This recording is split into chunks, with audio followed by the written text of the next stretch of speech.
when HR called me in. They chose the smaller conference room, the one with frosted glass, and the artificial plant no one ever cleaned. At Aurelian Logistics Group, that room was reserved for conversations people didn't want witnessed. Two HR managers sat across from me with a printed document. Next to them was CEO Daniel Mercer, jacket off, sleeves slightly rolled, like he had personally worked through the decision. Before I tell you what happened in that room that scared the CEO, please take a moment to like and subscribe to the channel. Let me know where you're listening from and how old you are. I'll read all the comments. Now let's see what they have to say. Due to restructuring, organizational realignment, shifting operational priorities, the language was familiar, carefully neutral, designed to remove accountability from the moment. I listened without interrupting. Daniel didn't look at me. He leaned back instead, fingers loosely interlocked, waiting for the script to finish. Then he spoke. "You're fired. Return all company property." A brief pause. "You're replaceable." That was it. No explanation, no discussion. I had expected to feel something anger, maybe frustration. Instead, there was only stillness. I nodded. No argument, no questions. I closed my laptop and placed it on the table. Then my badge, my access card, routine gestures, predictable ones. Then I reached into my coat pocket and placed 12 small brass keys on the table. They hit the surface with a sharp metallic sound louder than expected. HR stopped speaking. Daniel glanced at them, briefly confused, then dismissed it with a faint smirk. No one asked what they opened. No one understood what had just been placed in front of them. And I didn't explain. I have a small note: this is a fictional story. Some elements are supported by artificial intelligence. Its purpose is to entertain, educate, and share meaningful messages and thought-provoking experiences. I hope you will have a truly emotional experience. Please read to the end. The elevator doors closed quietly behind me, sealing off the room, the voices, the decision that had just been made as if it were final. For a moment, I stood there alone, watching the numbers light up one by one as I descended. There was no rush in my thoughts, no anger pushing its way to the surface, just a slow, steady awareness of what had actually happened. 7 years. That was the number that settled in my mind. 7 years of building systems no one ever talked about in meetings. Facilities no executive ever visited unless something went wrong. Warehouses that didn't appear in investor presentations, yet carried the weight of every deadline the company had promised to meet. At Aurelian Logistics Group, expansion had always been described as strategic growth, clean slides, confident forecasts, but the reality behind it had been quieter. Fragmented locations, secondary storage sites, overflow offices, secured units for proprietary equipment that couldn't be risked in the main headquarters.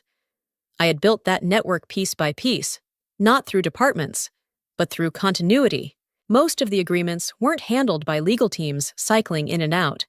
They were handled directly, negotiated with landlords who preferred one consistent point of contact instead of shifting corporate representatives. I became that point of contact, not because it was assigned, but because it worked. Over time, those agreements began to carry my name, not as ownership, but as authorization. It wasn't something anyone flagged as critical. It didn't appear on risk reports. It wasn't discussed in executive briefings. It simply existed, functioning quietly in the background, holding everything together without demanding attention. That was the nature of operational infrastructure, invisible when it worked, indispensable when it didn't. And as the elevator reached the ground floor, one thought became clear with unsettling precision. They hadn't removed a role. They had removed continuity. Outside the building, the air felt different, though nothing had really changed. People moved as usual. Conversations carried on. Cars passed without hesitation. It was the kind of normal that makes a moment like that feel almost unreal. I paused for a second near the entrance, not to look back, but to steady the quiet that had settled in. There was no surge of anger, no urge to prove anything. What lingered instead was a thin, persistent sense of loss, not for the position, not for the title, but for the assumption that effort and trust had been understood. I had given both without keeping score. That was the part that stayed with me. I walked toward the parking lot slowly, replaying nothing, analyzing nothing. There was no need. Everything had already been decided, just not entirely by them. My phone remained silent in my hand. No messages, no calls. For now. I didn't send a final email. I didn't leave instructions. I didn't offer warnings that would be dismissed as overreaction or ego. Silence. I had learned. Carries more weight when the system is already in motion, and some consequences don't need to be announced. They simply arrive. 47 minutes later. My phone lit up. I didn't need to check the name. I already knew who it was. I let it ring twice before answering. Cressida. What did you do? The voice on the other end wasn't the same one from the conference room. The calm detachment was gone. In its place was something tighter, controlled, but strained. I'm not sure what you mean, I replied. A brief pause, like he was deciding how much to say. There's an issue at the Northside facility, said Daniel Mercer. We just received a notice. Access has been suspended. The landlord is refusing entry pending contract verification. I said nothing. Our equipment is inside, he continued. Faster now. Critical equipment. We have a client deployment scheduled next week. We can't access anything. I leaned slightly against my car. Listening, the Northside facility wasn't just another storage site. It held 3 months of backup inventory and the only calibrated testing unit prepared for a major launch. Without it, timelines didn't shift. They collapsed. I didn't do anything, I said calmly. That's not possible, he snapped. We had full access this morning. You had access under my authorization. I corrected, keeping my tone even. My termination voided that continuity. Silence followed. Not confusion this time. Recognition. We own the lease, he said. More quietly now. You leased the space, I replied. The operational rider is attached to the acting facilities director. It requires the original signatory for temporary transfer of access. Another pause. Longer. I could hear movement in the background, a door closing. His voice dropped when he spoke again. Fix it. There it was. Not a request, not quite an order either. Urgency. I can't, I said. I no longer represent Aurelian Logistics Group. You could have said something, he added, frustration creeping back in. You knew this would happen. I looked out across the parking lot, watching someone walk past without noticing me. I tried, I said. It just wasn't considered important. He didn't respond immediately. In the silence, the situation spoke for itself. No raised voices, no dramatic confrontation, just a system reacting exactly as it was designed to. And for the first time since that meeting, the consequences had become visible. I stayed where I was, letting the quiet settle before I spoke again. There was no benefit in rushing the explanation. If anything, clarity required space. The access isn't controlled by the company account. I said, it's tied to the original signatory on the operational agreements. What does that mean? Exactly, Daniel Mercer asked, his voice lower now, more careful. It means the landlord doesn't recognize internal titles, I replied. They recognize continuity, the person who negotiated the terms, who maintained the relationship, who holds authorization to approve temporary transfers. Another pause. That person is you, he said. Yes. I didn't add emphasis. I didn't need to. For efficiency. Those agreements were structured to avoid disruptions. I continued. Single point of contact, direct authorization. It worked because it was consistent. And now, he asked, now there's a break in that continuity, I said. My termination removed the authorized link. Without that, access defaults to suspension until verification is completed. That's ridiculous, he said, though there was less certainty behind it now. We have legal teams, we have documentation. You do, I agreed. But the clauses require acknowledgement from the original signatory for interim access. Otherwise, The landlord is obligated to pause operations to avoid liability. I could hear him exhale. Slower this time. How long does verification take? Under standard review, I said.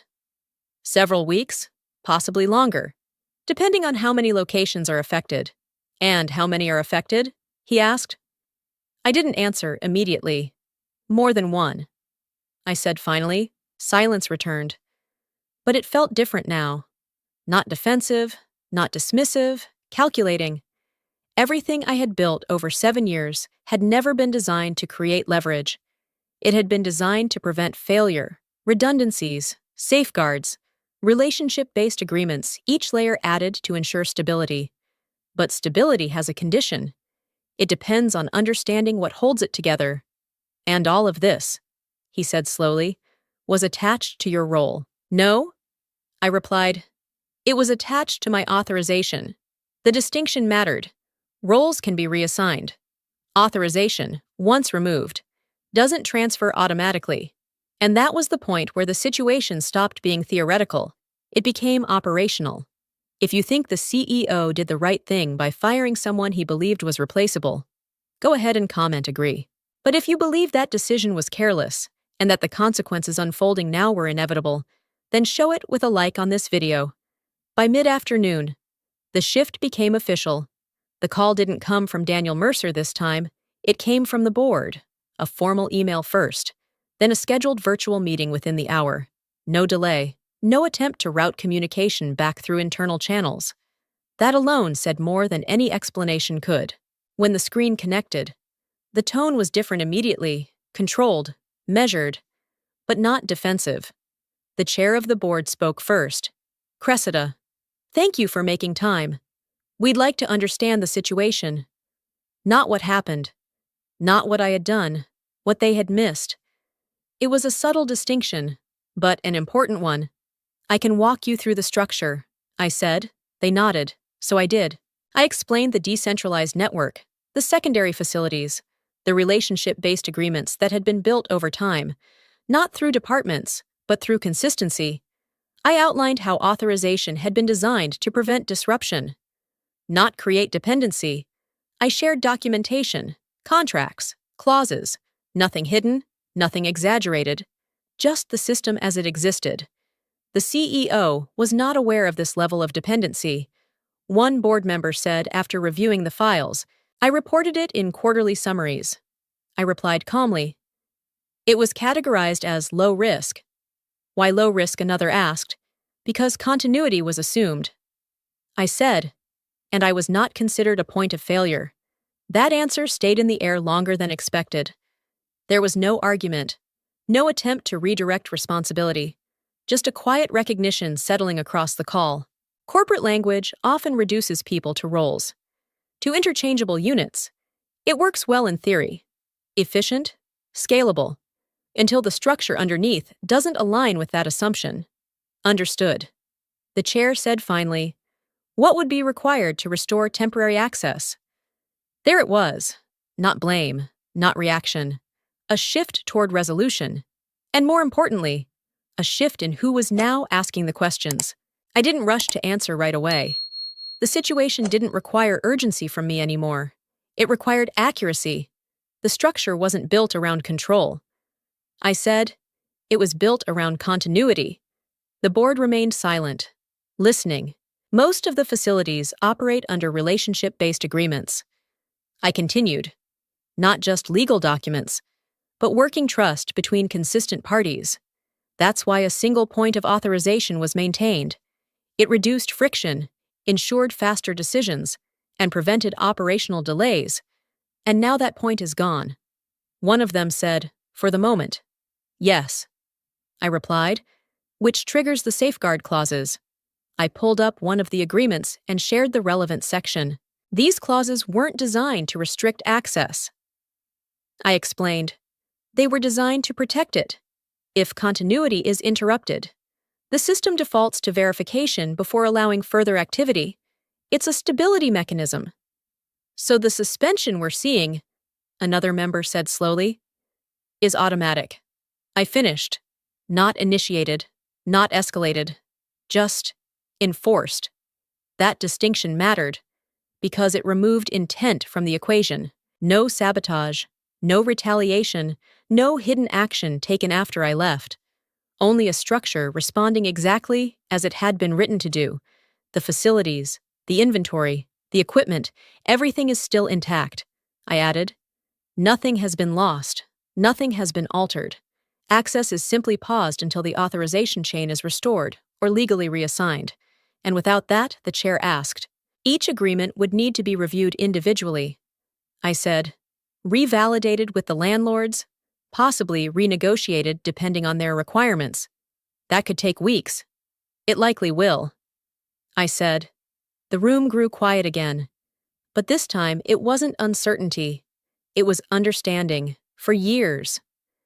The system had worked without interruption, quietly, consistently, without drawing attention. It had never demanded recognition because it had never failed. Now, for the first time, it was being noticed, not because something had gone wrong, but because something essential had been removed. And in that absence, the structure had begun to speak for itself.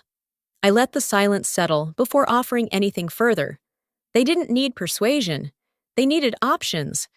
There are two paths forward, I said. No one interrupted. The first is immediate stabilization. I continued. I return in a limited capacity as an independent consultant. Temporary authorization is reinstated under a defined scope. I transfer access properly, document the full structure, and train a successor over a fixed period. How long, the chair asked? 60 days? I replied. That allows for continuity without dependency. And the second option, we proceed without me. I said. Full legal review of each agreement. Direct negotiation with every landlord. Reassignment of authorization through formal channels. That timeline, another member asked. 8 to 12 weeks, possibly longer depending on responsiveness. I said. During that period, access remains restricted. Operational delays would extend across multiple facilities. No one spoke immediately after that. I didn't add anything else. No emphasis, no pressure, just the framework. What would your terms be? The chair asked finally. Higher consulting rate. I said, clearly defined responsibilities, no reinstated title, no internal reporting structure, only the authority necessary to complete the transition, and after the 60 days, I step away. I said, all authorizations transferred, no remaining dependencies. There was a pause, but not hesitation, calculation. This wasn't about restoring a position. It wasn't about recognition or correction. It was about restoring function. You'll send a formal proposal, the chair asked. I will, I said. The call ended without ceremony. No agreement yet, no rejection either, just a decision forming on the other side. For the first time that day, everything was no longer uncertain. It had been reduced to a choice, not emotional, operational. The call came later that evening. This time, it wasn't routed through assistants or scheduled in advance. It came directly, without formality. I answered after a brief pause. Cressida, said Daniel Mercer. His voice was quieter than before, not strained, not urgent in the same way, but different, measured. You could have warned us, he said. I didn't respond immediately. There was no accusation in his tone this time, just something closer to reflection. I did. I said, it just didn't carry weight. He exhaled slowly. I misjudged the dependencies, he admitted. I assumed the systems were transferable, that nothing was tied that tightly to one person. That assumption works, I replied, when the structure is designed that way. And this one wasn't. He said, no. I said, it was designed for continuity, not interchangeability. There was a pause, not uncomfortable, just deliberate. I wasn't aware of the authorization clauses.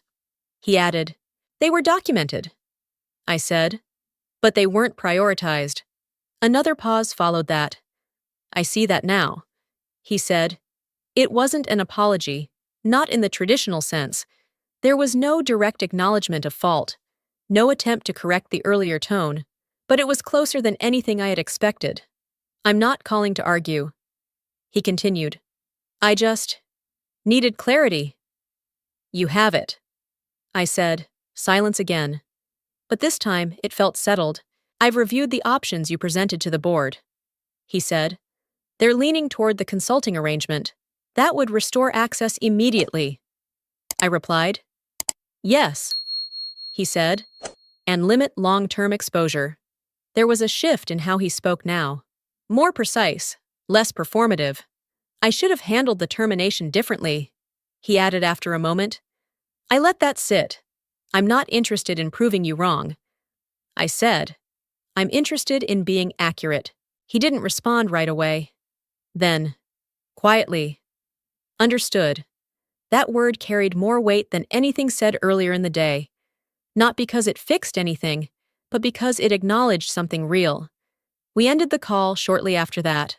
No raised voices, no resolution beyond what had already been set in motion.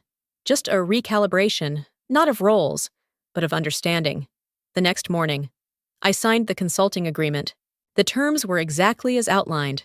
A defined scope, a higher rate, no reinstated title, no return to internal hierarchy, just a clear boundary between what I would do and what I no longer represented. When I arrived at the Northside facility later that day, the notice was still posted on the entrance. The landlord met me there in person. No tension, no confrontation, just a quiet verification of identity, followed by a short exchange of documents. Once authorization was confirmed, the notice came down. Access was restored in minutes. Inside, everything remained exactly as it had been left. Equipment secured, inventory untouched, systems waiting. There was no damage to repair, no crisis to resolve, only a pause that needed to be lifted. Over the following weeks, I worked through each location methodically, not rushing, not improvising. Every agreement was reviewed, every authorization properly transferred. Documentation was updated, not expanded. The goal wasn't to rebuild the system, it was to make it sustainable without me. They assigned a replacement early in the process, a capable operations manager, attentive, precise, willing to ask questions others had overlooked. I trained her directly, not just on procedures, but on context, why the structure existed the way it did, where flexibility was allowed, and where it wasn't, which relationships mattered, and why consistency often carried more weight than authority. She listened carefully. That was enough. Inside Aurelian Logistics Group, changes began quietly. There were no announcements, no public corrections, but policies shifted. Termination procedures were reviewed. The phrase key person dependency started appearing in internal reports. I heard about that later. I never asked for confirmation. It wasn't necessary. What mattered had already been understood. My interactions with Daniel Mercer remained minimal, professional, direct. There were no attempts to revisit the past, no effort to redefine what had happened. We focused only on completion. 63 days after signing the agreement, the final transfer was complete. All authorizations reassigned, all documentation delivered, no unresolved dependencies. On my last day, I handed over a single master key, one that represented access not just to a facility, but to a system that had been clarified, structured, and finally understood. There was no audience, no closing speech, no acknowledgement beyond a signed document, and that was enough. As I walked out, there was no escort this time, no tension in the air, just a quiet sense of closure that didn't require recognition.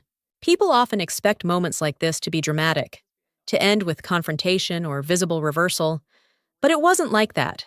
Nothing collapsed, nothing was taken down, everything simply adjusted. I didn't win anything. I didn't need to, because the system had already done what it was designed to do. And in the end, the only thing that changed was clarity. Some things don't need to be defended to be understood. They just need to be removed long enough to be seen. If you would have made the same choice I did, returning calmly, completing the transition, and walking away with clarity instead of revenge, right? Yes, so I know I wasn't alone in that decision. If you would have chosen differently, maybe refusing to help, or letting the company face the full consequences, then write refuse to help. And if you're still thinking about it, weighing both sides, just write maybe. Sometimes the hardest decisions aren't about being right, but about who you choose to be when it matters most. Through this story, I've drawn 3 important lessons. First lesson: true value is not defined by titles or recognition, but by the systems and impact you quietly build over time, things people often overlook until they're gone. Second lesson: never underestimate the invisible roles or hidden dependencies in any organization, because what seems replaceable on the surface can actually be critical at its core. Third lesson: how you choose to act in difficult moments matters more than the situation itself staying calm. Professional and principled will always outlast anger or the need to prove a point. I've realized that sometimes you don't need to defend your worth. Life has a way of revealing it when the time is right. What about you? Did this story give you a different perspective? Share your thoughts in the comments. Your insight could help someone else see their own situation more clearly. If this message resonated with you, don't forget to like, subscribe, and share this video. Together, we're building a community where every story has meaning and every voice truly matters.